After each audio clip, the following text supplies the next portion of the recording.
Before we begin, viewer discretion is strongly advised. The following is for educational and entertainment purposes only. This is the verbatim federal courtroom testimony of the Sean Diddy Combs trial, as reported by Inner City Press. It hit like a thunderclap. Out of nowhere, Kid Rock entered the federal courtroom with no warning and no entourage, carrying a folder that would tear through the silence of the music industry like a wrecking ball. This wasn't about music.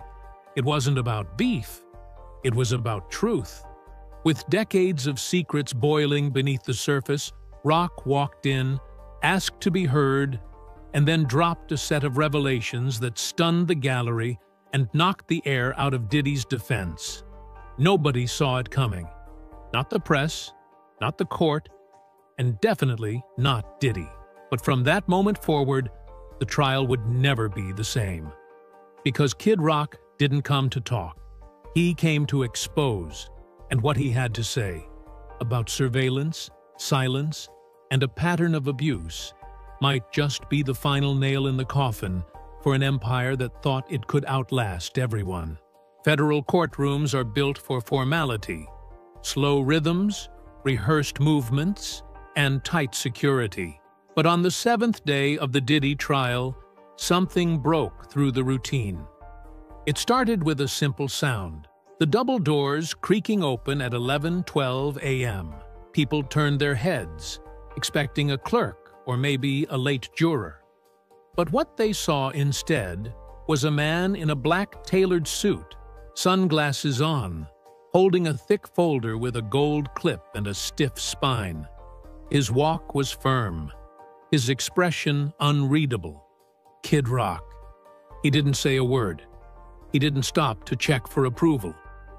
He walked straight to the front left bench of the gallery and sat down, eyes locked on the judge. Courtroom murmurs began instantly. Reporters scribbled in their notebooks. The bailiff paused mid-step. Prosecutors exchanged glances. But the most visible reaction came from Diddy himself. He looked up from a side conversation with his lawyer, eyes landing directly on Rock. His lips tightened. One juror later described it as like watching a balloon pop in slow motion. Kid Rock had long been viewed as a cultural outsider to Diddy's polished empire. He didn't play the Hollywood game. He didn't attend those infamous after-parties. And he certainly wasn't bound by the invisible rules that kept others quiet. So when he pulled out a folder, thick, sealed, and official, the room snapped to full attention. The judge, visibly surprised but composed, asked if he was there in connection to the prosecution's witness list. Rock replied calmly, "I have material I've been holding on to for years. It's time someone looked at it." What followed wasn't a delay. It wasn't confusion. It was a procedural halt. The judge summoned a brief sidebar, then allowed Rock's folder to be handed over to the clerk. It was placed directly on the judge's bench. For the next 12 minutes, the entire courtroom sat in eerie silence as she flipped through the contents, one page at a time. When she looked up, her expression had changed. We will admit this into evidence under corroborative material related to pattern of behavior. The courtroom exploded, not in sound, but in energy. Something had shifted, and Diddy knew it. The contents of the folder weren't what anyone expected. Not grainy photos, not anonymous allegations. They were crisp, organized, cross-referenced. Court-certified metadata backed up each timeline entry. At least 5 sworn statements from former security guards, housekeepers, drivers, and personal assistants. Printed emails, travel records, and incident reports from private security firms hired by Diddy's team. This wasn't gossip. It was evidence. Stacked, verified, timed. The first document introduced to the jury was a 2017 incident report from a Miami estate manager. detailing how a female guest had tried to leave a party and was told, via radio, she doesn't leave until he says. The guest was Cassie. Next came a screenshot of internal communications from a hotel chain that frequently hosted Diddy's events, referencing privacy restrictions for VIPs with prior incident flags. Names were redacted, but the context was clear. These weren't normal parties. The third piece was what broke the jury's composure. A sworn affidavit from a former audio tech who had worked Diddy's tour in 2016. In it, he described seeing surveillance monitors in the basement of a private compound, feeds showing multiple rooms during private experiences, all logged and time-stamped.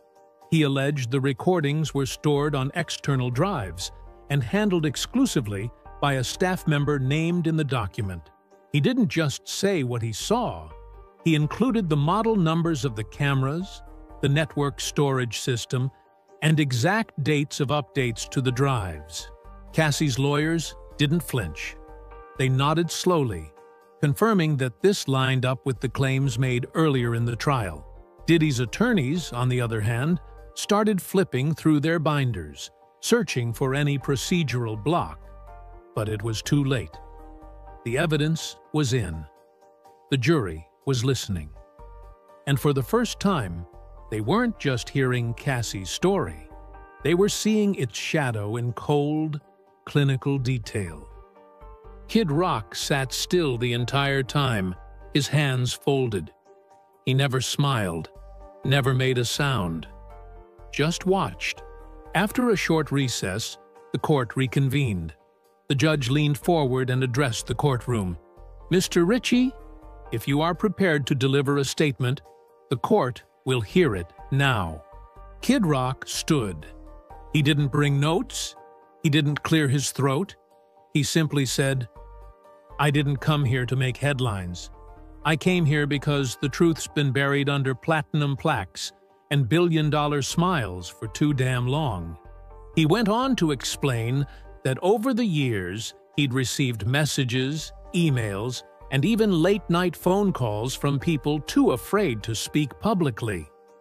He said most of it sounded too crazy to be real, until the stories started repeating. Same words, same tone, same pain, different voices, and all pointing in the same direction. "I've toured with monsters and saints," Rock said, "and I've ignored more than I should have. But when I saw that clip of Cassie looking over her shoulder before speaking in that interview, something clicked. I've seen that look. Fear doesn't lie." He said he'd received the folder contents gradually over 5 years, from anonymous sources, former employees, and one close friend who couldn't take the guilt anymore. He testified that he verified each item before handing it to Cassie's legal team, telling them he'd testify if needed. "And now here I am," he added. "Not because I'm a hero, but because I'm tired of this industry chewing people up and calling it art." He locked eyes with Diddy. "You don't scare me. You never did." The courtroom was silent. The jury hung on every word. The moment he sat down, the tone of the trial changed permanently. This wasn't just testimony. It was a reckoning. And Kid Rock had fired the first real shot. The courtroom sat silent as prosecutors turned to a witness log that Kid Rock's testimony had just unlocked. Witness number 9 was a woman named Cynthia M., a former personal chef hired for Diddy's weekend mansion retreats in Los Angeles from 2016 to 2019. She wasn't there to speculate. She came armed with receipts, payment logs, kitchen delivery orders, and schedules that lined up with the same nights Cassie had alleged she was isolated, restrained, or prepared for private entertainment events. When asked by the prosecutor to describe the atmosphere in the household, Cynthia spoke slowly and with discomfort. There were rules, real strict ones, You couldn't look Cassie in the eye unless she looked at you first. You couldn't speak unless Mr. Combs gave you permission. One time, I asked if she wanted avocado on her salad. He heard me and made someone else finish the day's prep. I never talked to her again. She described a bizarre system of code colors used by staff to refer to Cassie's emotional state. Green meant she was calm and ready. Yellow meant she was crying or unstable. Red meant cancel the party. But red didn't happen often. Someone always fixed her before it got to red. Her testimony sent shivers through the courtroom. Jurors began taking feverish notes. The prosecution showed digital logs submitted by Cynthia of Kitchen Deliveries arriving during private gatherings, and Cassie's name was blacked out on every record, with the word VIP used instead. Cynthia testified she once saw Cassie enter the kitchen at 1 a.m. in tears, clutching a bathrobe and asking quietly if she could use the landline phone. She whispered, "I can't find my phone. I think he took it again." The chef refused, fearing consequences, and was replaced 2 weeks later. But she never forgot the look on Cassie's face. "I left because it started to feel less like a job, and more like being part of something I didn't want to see." After Cynthia left the stand, prosecutors introduced Exhibit 78B, a list of surveillance footage timestamps and access logs from 3 of Diddy's properties. This information had originally been submitted through an anonymous source, but was authenticated through chain of custody documents traced back to a retired security consultant who once worked directly for Bad Boy Entertainment. One of the entries read, January 5th, 2018, Freak Room 2, feed adjusted at 8:42 p.m. Visitor ID matched to Cassie Ventura. No exit log recorded until 2:03 a.m. The jury leaned in closer. The term freak room had only been rumored in blogs, message boards, and cryptic former artist interviews. But here it was, on paper, verified. The prosecution explained that freak room referred to multiple guest bedrooms at Diddy's Miami and Los Angeles mansions, tricked out with low-lit ceiling lights, floor-length mirrors, hidden cameras, and two-way glass. Allegedly, the recordings from these rooms were encrypted, stored in external vaults, and cataloged under pseudonyms to prevent any direct tie to their contents. And it was Kid Rock who had helped uncover them. He'd provided a USB drive turned over to prosecutors 2 weeks prior, containing partial directory files with folder names like Baker House Sessions, Studio 19 Visits, and VIP 1 Raw. Some files were corrupted, others were encrypted, but audio technicians testified they were able to retrieve key metadata that proved when and where the files had been created. In one of the decrypted audio files played behind closed doors, a male voice, described by the technician as audibly consistent with Diddy's known recordings, is heard saying, "She's not leaving. Get the phone and shut the mirror."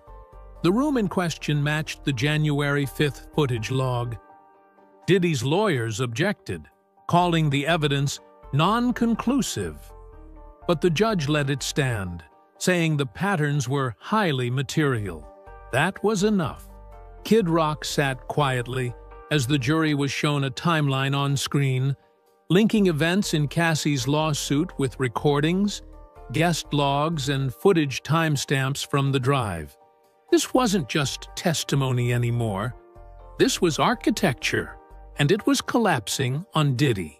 The mood changed entirely when the next witness stepped up. A former recording engineer from Bad Boy's main studio in New York. He asked to be identified only as Dave, and when questioned, he wasted no time getting to the point. There was a culture of shutting up. If you saw something, you didn't see it. If you heard something, you didn't. Unless you wanted to be let go that week. Dave said he remembered a night in early 2019 where Cassie arrived at the studio visibly shaken. He said she wasn't on the schedule, yet was escorted into a side room labeled Green Room 2, the same nickname given in internal memos to one of the surveillance-heavy rooms at the studio. An assistant asked Diddy if she should be sent home. Diddy's answer? "She'll leave when I say she's done." Dave recorded that statement on his phone, and when asked by the prosecution if he still had the file, he nodded. "I emailed it to myself from my personal account. Didn't trust the cloud." The courtroom sat silent as the prosecution played a cleaned-up version of the audio. The voice was unmistakably Diddy. The tone, sharp, controlling, and cold. That was the moment juror number 4 visibly winced and closed their eyes. The prosecution then made their boldest move yet.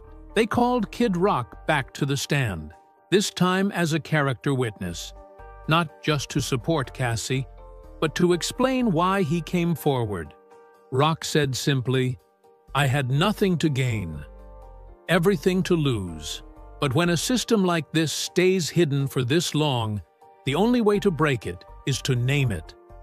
This isn't about canceling a man.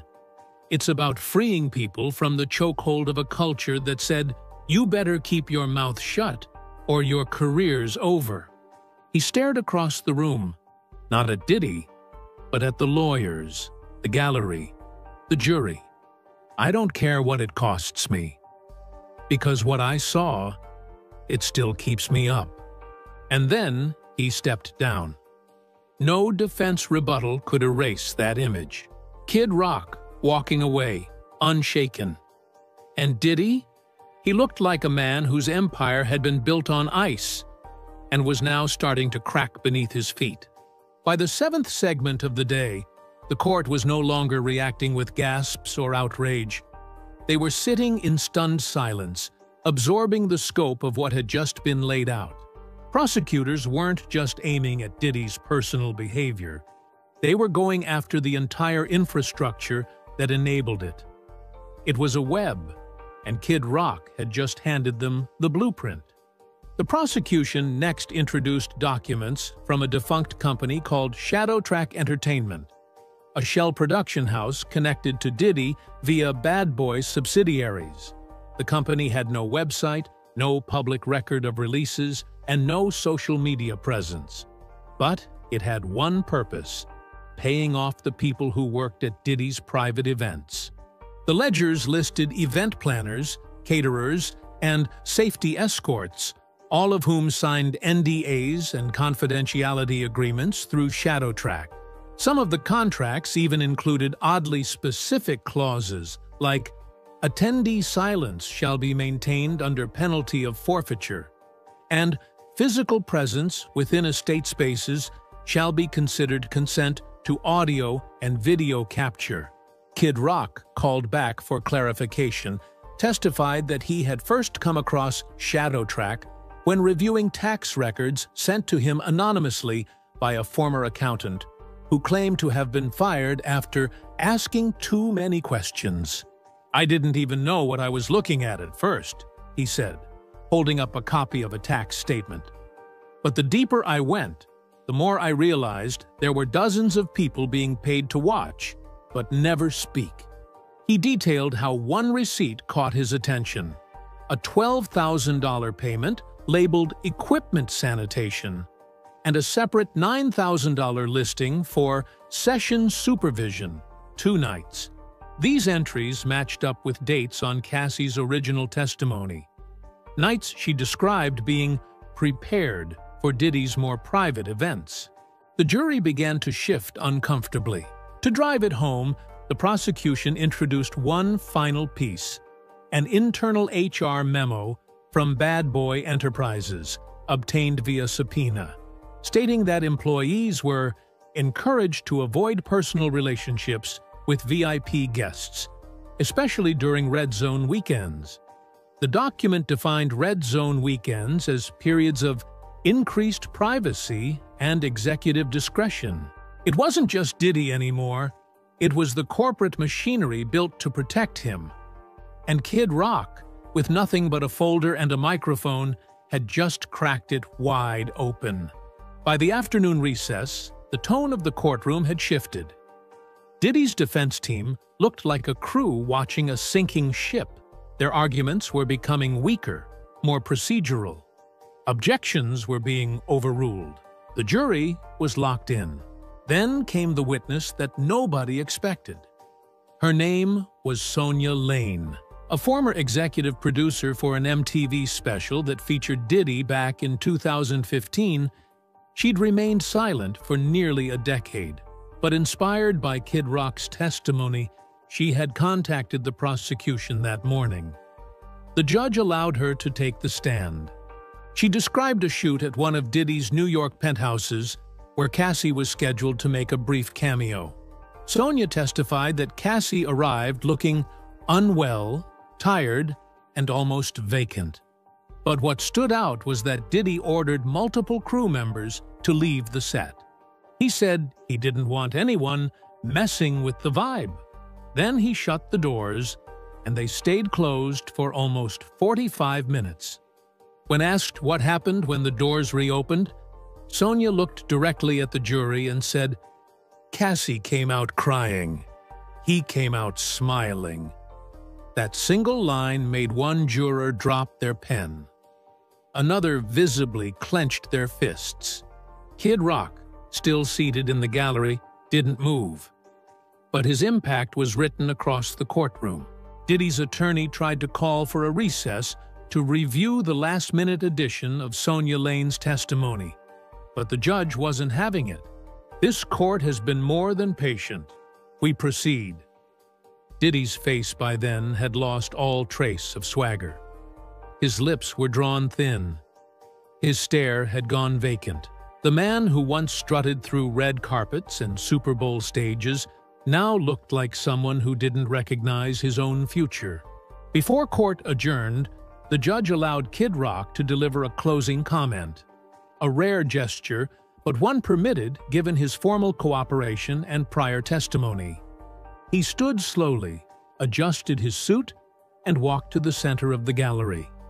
"When I first came here, I figured I'd be dismissed as a loudmouth rocker with a grudge. And maybe I am.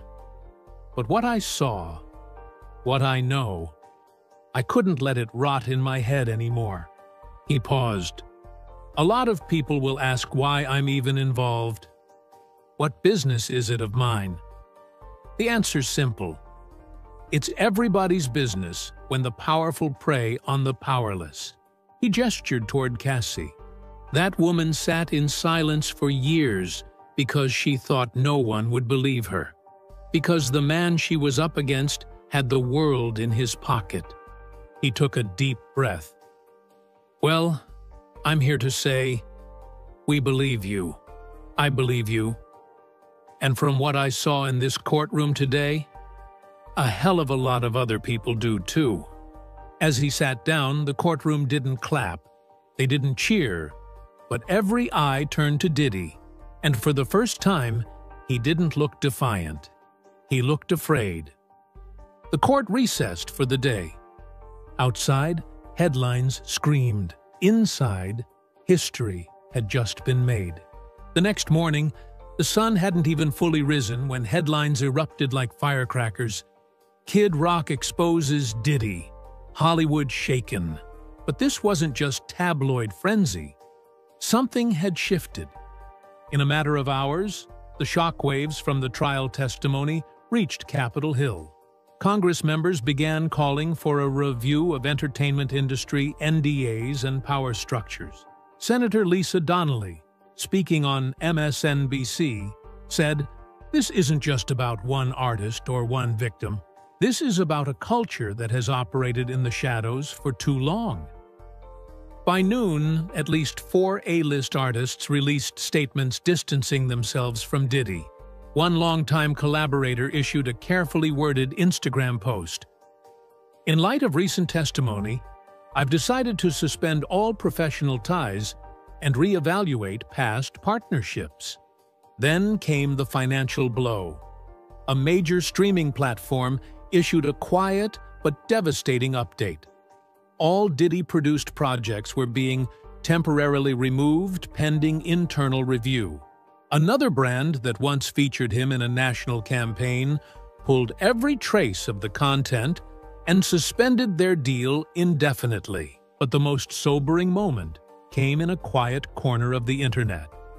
A video surfaced.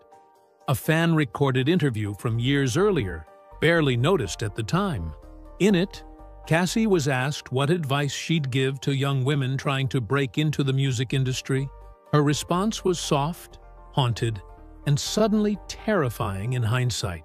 Trust your gut. Don't let the glitz blind you. Not every opportunity is safe. Now, the world was finally listening. As Diddy left the courthouse that evening, surrounded by silent security and an army of flashbulbs, he didn't speak. He didn't wave. He didn't look up. The empire he had built wasn't collapsing. It was being dismantled, piece by piece, by truth, by testimony, and by the one man who chose to speak when silence was safest: Kid Rock.